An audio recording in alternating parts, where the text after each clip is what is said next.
Okay. Straight on. Okay. Okay, very good. All right, moving on. Describe the impact of the reporting you did on this project. Has anything changed because of what you uncovered?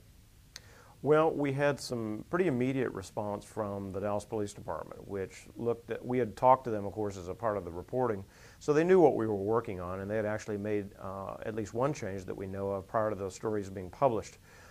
They decided that after we'd raised questions about show-ups, that they would issue a policy that banned their officers from using what are called single photo show-ups. It wasn't a live show-up. They would just show a crime victim a picture of one person and say, is this the person? And they quit doing that. They issued a policy statement probably within the month before we published saying we shouldn't be doing this anymore. So we actually had some reaction before we even published. Also, the district attorney, knowing what we were doing, decided that because of some of the concerns we'd been raising about eyewitness identification and the processes that were being used, that he would review death penalty cases to determine whether or not there might have been some problems in death penalty cases that had been prosecuted earlier, to see whether witnesses had made improper judgments or whether there had been any impropriety on the part of prosecutors in putting those cases together.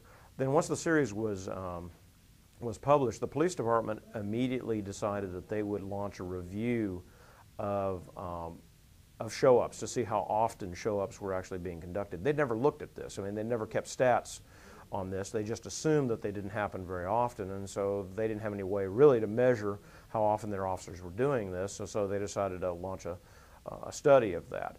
Also, we had some reaction from a state legislator who has been very active in reforming various things associated with eyewitness identifications and other criminal justice processes, who told us that he would be interested in introducing legislation to actually ban show-ups, make it mandatory that police departments around the state not do show-up identifications anymore. Now, that has not happened yet and may not happen because it may not be politically feasible, but he did talk to us about that possibility, and also wrote an op-ed piece where he discussed some of the things that needed to be done that he thought were raised by the stories that we had published. So that was kind of the primary thing, and the district attorney's office has said that they're going to take a look at how they train their prosecutors in how to analyze eyewitness identification, something they've never really done before. They just essentially take what the police bring them and run with it, and they don't really ask a lot of questions about how was this identification done, how was the lineup done, how did you decide on these people to put in the lineup as opposed to other people. So they indicated to us that they thought their prosecutors needed to be better educated about how to construct a more fair lineup, recognizing that eyewitness identifications are not going to go away. They remain critical to all kinds of prosecutions, and so they have to figure out a way to do them better, more reliably. And so they indicated to us that as a result of the things that we'd raised, that they were going to kind of redesign some of their training programs to better train people on how to ask the right kind of questions of police officers. Great, great. Question: why did you focus the third story in your series on armed robberies in particular? Well, what we wanted to do was to bring things into today, to not just look at the past, to look at what was going on right now. And the reason that we picked armed robberies as opposed to other kind of cases was armed robberies, as we were told by many, many people, are kind of the quintessential eyewitness ID case. It's very often the only kind of evidence that you have is what the person who was robbed tells you about the person who robbed them. You don't have DNA, you don't typically have other kinds of physical evidence, and often you don't have multiple witnesses. It is typically one person who says, that's the guy who stuck a gun in my face and took my money, and that's it. So we settled on armed robberies because what we really wanted to hone in on was, given what we learned, what we collectively, both law enforcement and us individually, have learned about DNA exonerations and eyewitness identifications, what's really changed? How are we really doing anything different today from what we've done in the past? And we focused on robberies because that was where we felt like we'd get the most honest look at how things were really being conducted today. Are prosecutors still relying very heavily on eyewitness testimony?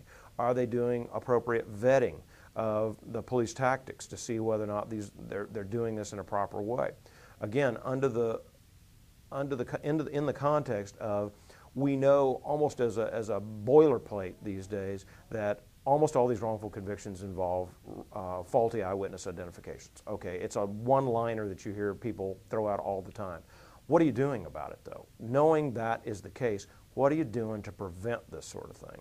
And we figured that by looking at armed robbery cases, we'd get a feel for how they have adjusted, or if they have adjusted, to this notion, which many of them claim is fairly new to them, that eyewitnesses can sometimes be wrong. As silly as that sounds, we heard that from a lot of people, a lot of smart people who said, you know, I just never questioned eyewitness identifications. If a witness looked me in the eye and said, that's the guy, I didn't have any reason to disbelieve that person, so we went with it. Even if it was the only evidence that we really had, we thought that crime victim had no reason to lie to us, and they said it so sincerely and with such certainty that we went with it. So we were surprised, I think, to hear people say in 2008 how much stock they still put in eyewitness identifications, and how few questions really they asked both of the police and of victims themselves about how do you know that this is really the right person. So I think if we accomplished anything else, I hope we raised kind of the level of skepticism here about, just because someone says that's him, I'll never forget him as long as I live, you still have to go through a process of making sure that that person is not remembering a picture as opposed to the actual person, or not remembering, having seen someone on television, or seen someone on a bench sitting outside the courtroom, as opposed to the guy who was actually committing the crime. Down the street, is that the main court building? Well, we have two of them. The main criminal courts building is this way. It's across the freeway. The Hyatt sits on the east side of the freeway. On the west side of the freeway, up about 2 blocks, is what's called the Frank Crowley Criminal Courts building, and that's where the criminal cases are tried. The courthouse building that's right over here, the George Allen building, is the civil courts building, so they don't do criminal cases there. I got some exterior shots of that building, not knowing, but we don't really have a courthouse anymore. We've divided them up. So the criminal courts building is the Frank Crowley building, which is over on Industrial Boulevard. Well, it is, but it's not the greatest neighborhood. And you are schlepping a fair amount of equipment, so you consider doing something else other than walking. Well, but it's not far. Yeah, good. Yeah, the taxi drivers didn't really want to drive me here. They were like, wait, what? Right. Yeah, cab drivers get a little ticked when they have short cab rides.